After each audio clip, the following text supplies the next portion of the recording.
50 years ago and prior, we knew that we had good bacteria in our gut.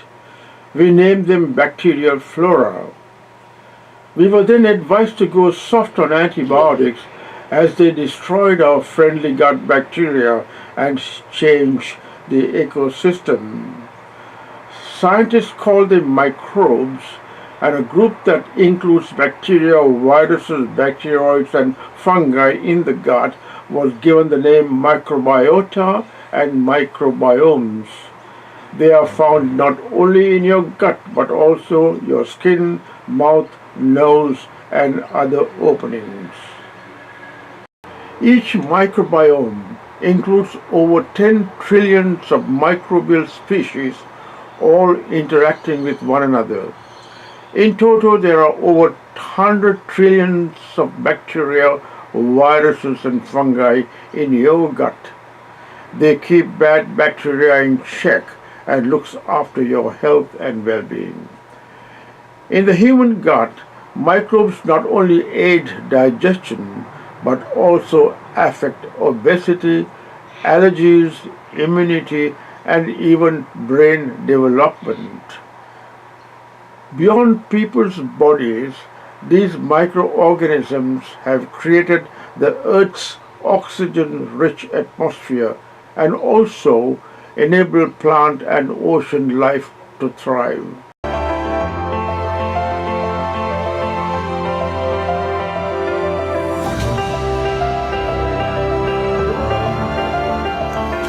The number of bacteria in our gut outnumbers the total number of cells in our body. We have 100 trillion cells in our body. There's an estimated 1 kilogram of bacteria within each average human adult. 1 gram of your feces contains a greater number of bacteria than there are humans on the planet. Our microbes could be the key to our future health.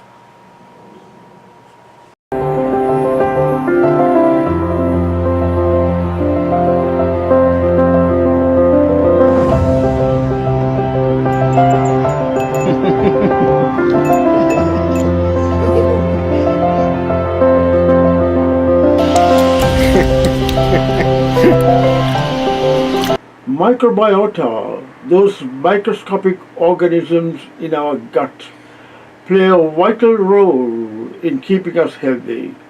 Some microbes secrete molecules like the bifidobacterium, which digests dietary fiber in the colon, produces short-chain fatty acids that stimulates the growth of the immune cells that control inflammation.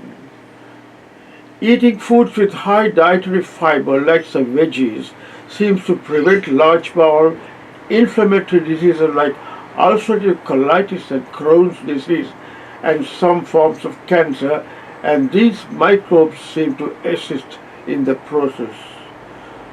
A vaginal microbe, Lactobacillus, feeds on sugar and produces lactic acid, which discourages other bacteria that gives vaginal infections.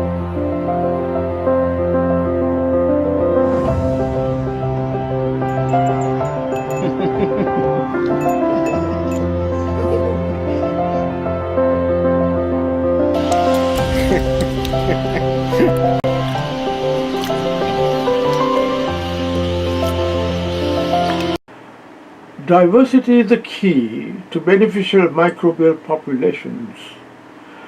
Not only does a wider array of microbes mean a greater variety of bacterial byproducts for the body cells to use, it also leaves less territory for disease-causing bacteria to occupy. That's why the new approach to microbes is directed at maintaining a healthy balance of germs throughout the body. Foods affect our health in two ways: through the fats, carbohydrates, proteins, and other nutrients they provide, and through the bacteria that breaks them down in the intestines. Early research indicates that a diet high in saturated fat increases the proportion of one phylum of bacteria, Firmicutes. to that of another phylum, bacteroids. A high ratio of firmicutes to bacteroidetes has been linked to obesity. If we eat a lot of processed foods, populations of fiber-loving bifidobacterium, which is linked with lower rates of inflammation, will shrink. Our intestinal bacteria may be the key to understand why traditional Western diet hasn't served us very well. Studies comparing population of intestinal microbes have indicated that people eating a traditional Mediterranean diet or a traditional Asian diet, both of which are plant-based, have a greater diversity of intestinal bacteria and a higher proportion of beneficial bacteria than the Americans and the Europeans, whose diets are heavier in red meat, sugars, and other refined carbohydrates, and lighter in fruits and vegetables. Westerners also have a high rate of obesity, cardiovascular disease, and colon cancer. Too many antibiotics are prescribed for minor ailments, especially among kids. This can harm by destroying the beneficial bacteria in your gut. You should check whether the infection is caused by bacteria or a virus.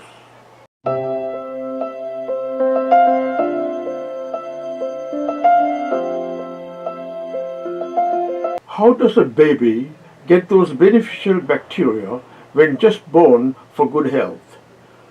When the baby enters the world through the birth canal, gets a coating of vaginal microbes.